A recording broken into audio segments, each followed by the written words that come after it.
Hi folks. So, Tess Holliday caught my eye. I was in two minds about whether to make this video because I don't like playing into something that was very much engineered because of its controversy. In other words, Cosmopolitan featured a photograph of an extremely overweight model, Tess Holliday. Not because she was beautiful, although that's what the claim is, but because they knew that controversy equates to popularity, which equates to sales, right? And that's why I don't really want to talk about this, because this is just gonna be one more video in a whole slew of videos where people talk about Tess Holliday and some of them poke fun at her. I don't want to do that.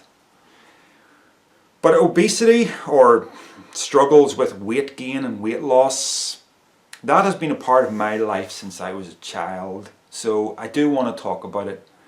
So Tess Holliday, I don't have anything against her. I think she is being used.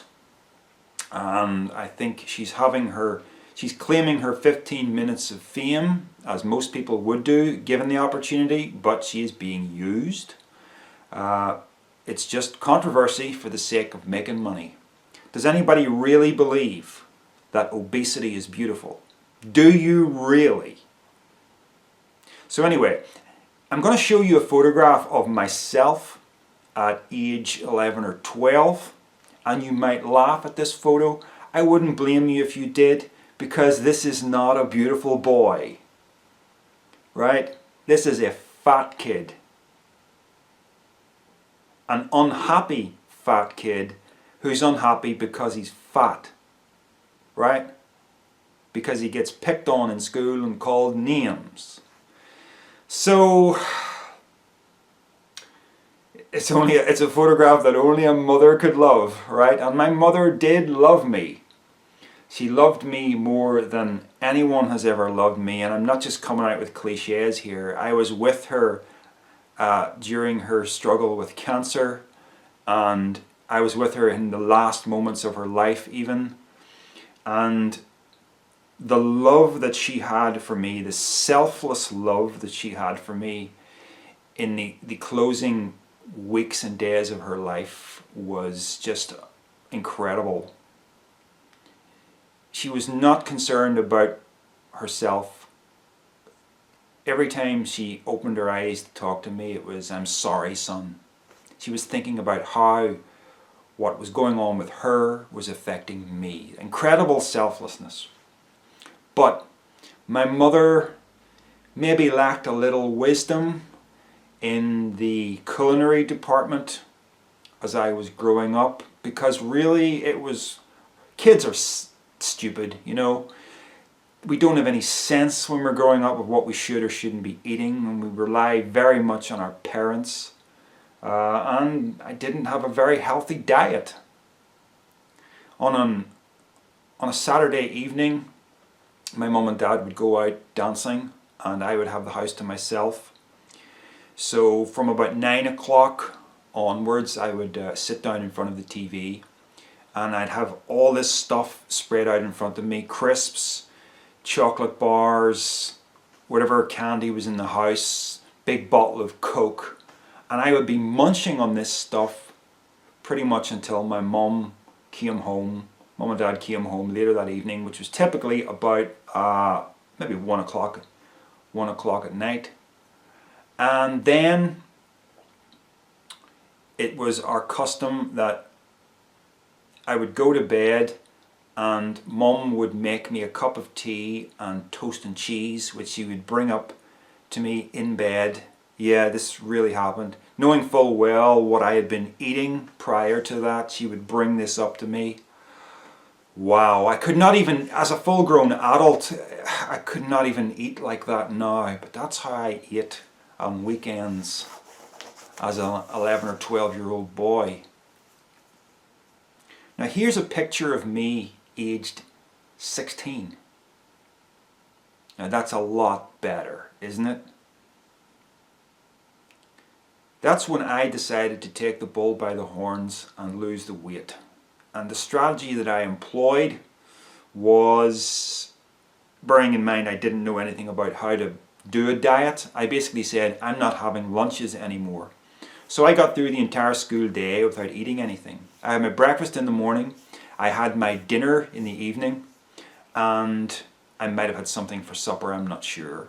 But the important thing was that during that 7 or so hours of the day where I didn't have anything to eat when I was at school, my body was able to undergo fat burning exercises. And it really worked. The weight dropped off me. I also got into the habit of going for a cycle for about 3 or 4 miles through the countryside after school every day. And that would have been prior to me having my evening meal also. So within a couple of months, I was looking much better. And even one or two of my teachers was remarking on how well I looked. But I had to do it. I did not have a teacher. I did not have guidance from a teacher or one of my parents about how to lose weight. I had to do it. What was the motivation for doing it?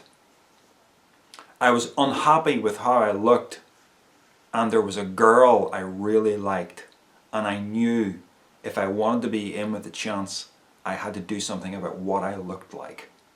I understood that I was not pretty, okay?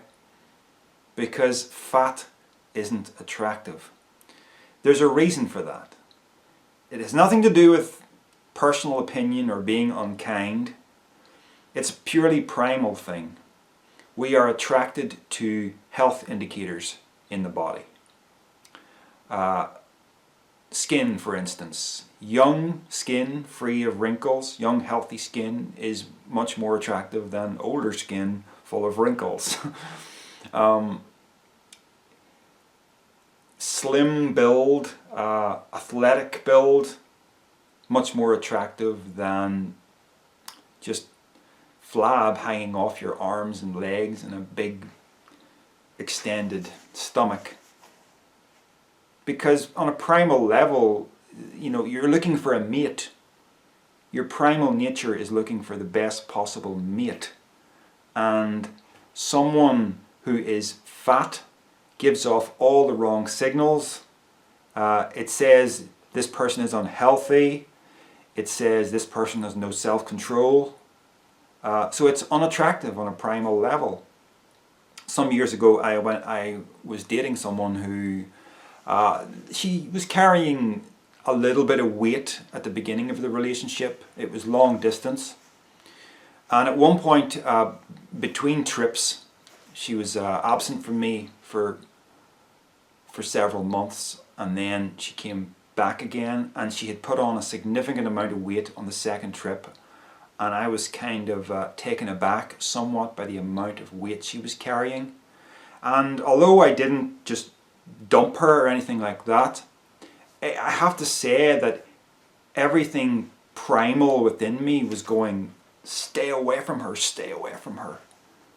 It was really getting in the way, and I wanted to have a good sexual relationship with her, but it was difficult because I had stopped finding her very attractive.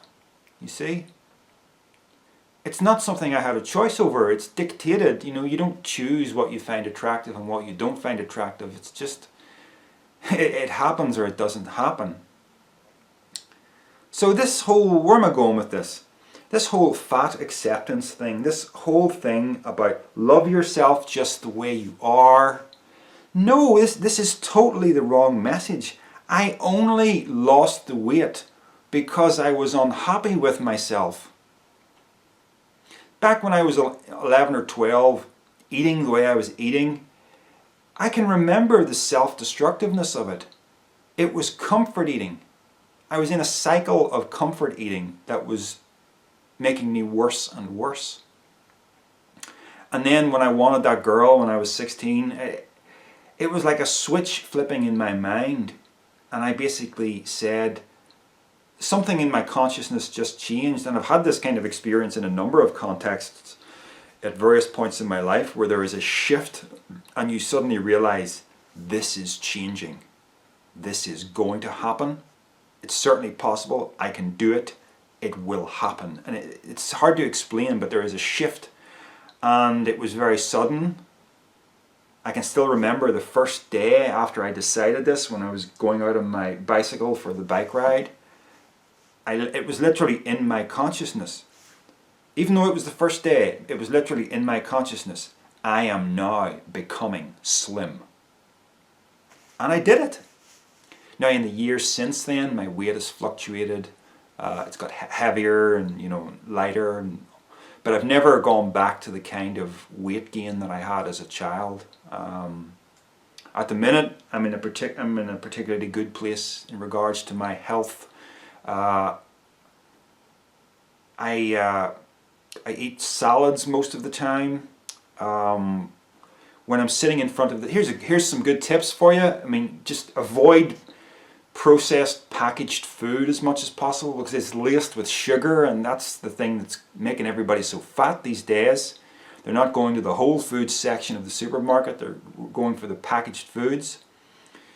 You can get into the habit when you're watching TV or watching a movie, and I've got one of these here. Instead of lying back on the couch, get yourself some dumbbells or something like that. These are the ones that you can put larger or smaller weights on. This is just 1 kilogram. I'm not trying to be a bodybuilder. So I typically, when I'm watching something for maybe 15 minutes at least, I'll be standing up and I'll be doing various exercises with these things. Movement. Movement helps you. It will help you lose weight, and it will also keep your body toned more and just generally improve your health. The problem is we don't move anymore. We just slouch on the sofa and with the remote control in our hands. Also, things like when you've run out of food and you need to walk 10 minutes down the street to get to the store to buy a loaf of bread, don't immediately jump in the car. Take that walk. That's what I do.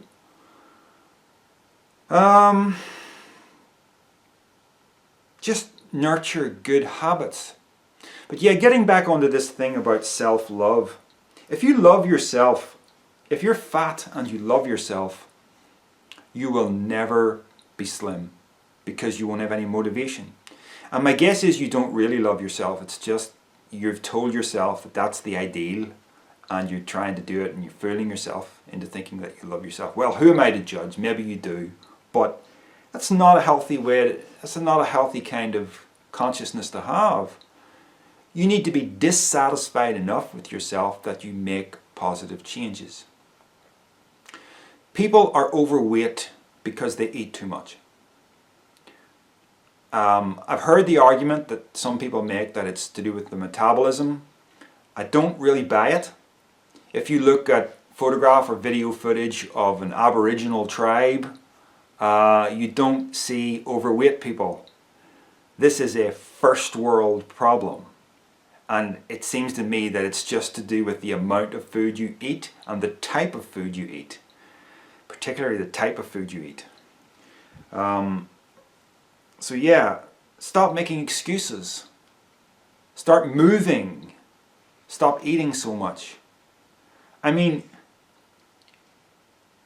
if you're addicted to pornography, is the solution to just love yourself just as you are? Let's say you're addicted to pornography and now you're experiencing erectile dysfunction and now you can't find anything normal sexually attractive. You just love yourself just as you are, just don't change. Is that the answer? If you're addicted to video games, don't change. Love yourself just as you are. That's not the answer. Case in point, I have a touch of osteoarthritis in my neck as a result of past addiction to video games. I don't have a PS4 or an Xbox in the house because I know what I'm like. I am an obsessional type of person. In some respects, that's a good thing. It's the very trait that allows me to write books, but and not run out of steam. But it also has a downside in that when I sit down in front of a video game, I can get very addicted, and 6 hours later, I'm stopping, or maybe even longer than that. So I don't do that anymore. I do play video games on my PC, but I favor things like little puzzle games that you can just spend half an hour at now and again.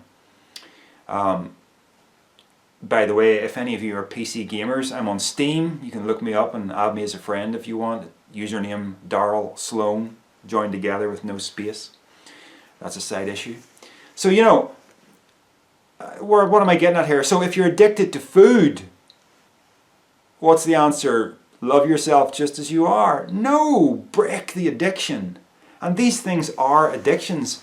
People say, you know, unless it's heroin or something, unless you're injecting yourself with a chemical substance, that it's not an addiction. The chemistry isn't really in the substance. It's the brain that is the chemical factory, right?